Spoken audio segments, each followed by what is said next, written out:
PM Modi launched a scathing attack on the Congress, accusing the party of carelessly giving away the Katchatheevu island to Sri Lanka during the tenure of the Indira Gandhi government in 1974. The Prime Minister's remarks shared on his social media handles emphasized the anger and lack of trust among Indians towards the Congress in light of these revelations.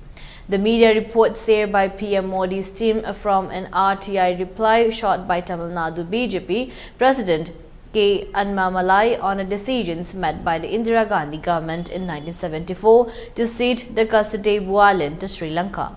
The report also highlighted former Prime Minister Jawaharlal Nehru's comments on the issue, indicating a source of dispute between India and Sri Lanka. Accusing the Congress of weakening India's unity, integrity and interest during its governance, PM Modi reiterated the BJP's commitment to addressing these issues.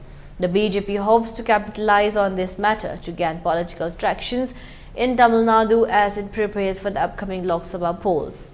The Katchatheevu island, situated between Rameswaram, India and Sri Lanka, was traditionally utilized by fishermen from both countries. However, in 1974, then Prime Minister Indira Gandhi accepted Katchatheevu as Sri Lankan territory under the Indo-Sri Lankan Maritime Agreement, formalizing Sri Lanka's sovereignty over the island.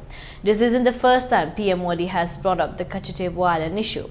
Last year in August, he criticized the Congress for dividing Ma Bharati and highlighted the cessations of Katchatheevu island during the Indira Gandhi government's tenure. In response, Congress leaders dismissed PM Modi's remark as selective propaganda and questioned the BJP-led central government's accomplishments over its tenure. Sandeep Dixit, a Congress leader, attributed PM Modi's statement to the ongoing elections in Tamil Nadu, where BJP is predicted to perform poorly, according to surveys.